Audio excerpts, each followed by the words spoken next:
Baik, Assalamualaikum warahmatullahi taala wabarakatuh. Selamat bertemu kembali. Pada pertemuan kali ini saya akan mencoba untuk membahas tentang bagaimana dimensi historis, yaitu perkembangan atau sejarah humas ya. Nah, humas di sini sebenarnya pada hakikatnya ini kan manusia itu pada hakikatnya itu adalah makhluk sosial, di mana makhluk sosial ini adalah makhluk yang bisa berkomunikasi, bisa membangun jejaring dengan lingkungan-lingkungan sekitar, sehingga kenapa komunikasi lisan ini menjadi hal yang paling dasar untuk membangun sebuah persepsi atau pemahaman kepada publik. Nah, perkembangan humas ini sangat luas sekali ya, sangat cepat sekali gitu ya. Kenapa? Karena humas ini pada dasarnya di sini saya membaca humas ini periode perkembangan adalah era manipulate period gitu, di mana era humas itu dulu humas ini dijadikan semacam alat propaganda gitu, alat propaganda untuk mempersuasi, untuk mengajak. Kalau dulu kan memang zaman-zaman bisa peperangan ya, saya mengatakan ya, ataupun zaman-zaman yang sangat keras ya, untuk mempengaruhi publik, untuk bagaimana percaya pemerintah, terus apa istilahnya, peduli terhadap sosial dan sebagainya. Itu benar-benar ini ketika sudah media A mengatakan seperti ini, semua seakan-akan itu benar. Itu ada masa pada saat itu. Ada kemudian ada humas itu ada information period. Jadi di mana humas ini orientasinya adalah untuk menyebarkan informasi. Nah, terus kemudian humas ini juga ada masa pada saat itu humas diminta untuk lebih transparan. Kemudian juga humas ini sifatnya pada saat itu ya satu arah gitu ya. Humas menyampaikan informasi A dan ya sudah, tidak ada respon, cukup minimal publik tahu lah informasinya seperti apa. Nah, contohnya adalah publik pemerintah. Misal pemerintah menaikkan apa istilahnya, harga BBM misalkan. Pemerintah membuat kebijakan seperti ini, seperti itu misalkan. Ya sudah, cukup, tidak ada bagaimana respon pasar, bagaimana respon pembeli misalkan, bagaimana respon rakyat, masyarakat. Nggak ada, itu cukup rakyat menyampaikan, atau humas atau pemerintah menyampaikan. Atau misalkan di dalam sebuah perusahaan, misal diumumkan misalkan minggu depan semua tidak ada libur, semuanya masuk karena mendekati bulan depan kita sudah harus closing misalkan. Ya itu informasi aja.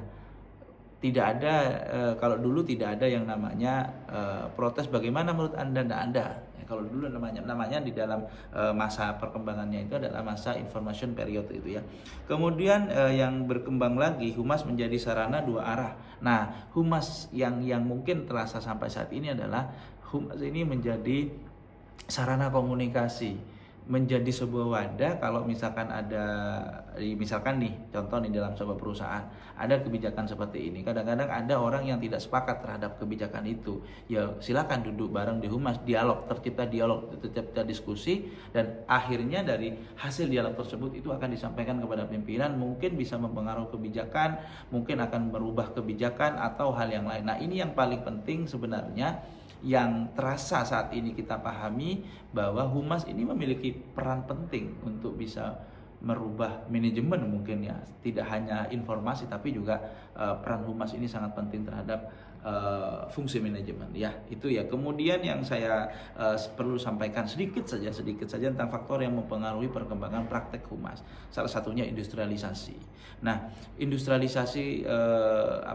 yang belakangan ini sangat berkembang pesat ini juga penting. Ada globalisasi, teknologi dan informasi yang belakangan ini terus berkembang, sosial ekonomi, regulasi pemerintah, terus kemudian budaya dan sosial ini menjadi salah satu yang perlu dipahami oleh kita, orang yang belajar humas, syukur-syukur, ataupun orang-orang yang memang bekerja di bidang kehumasan. Ini penting sekali bagaimana industrialisasi, perkembangan globalisasi, terus kemudian perkembangan teknologi ini harus dikuasain. Kenapa?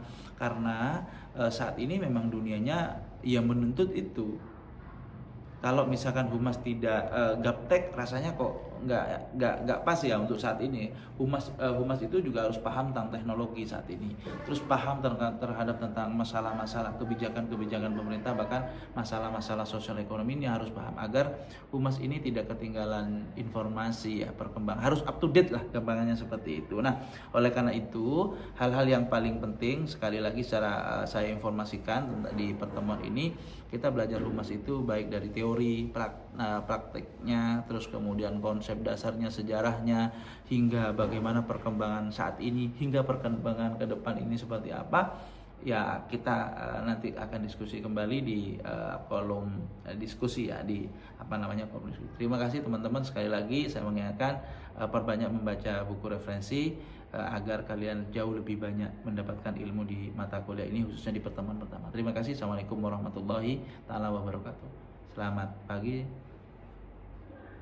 sampai ketemu di pertemuan berikutnya.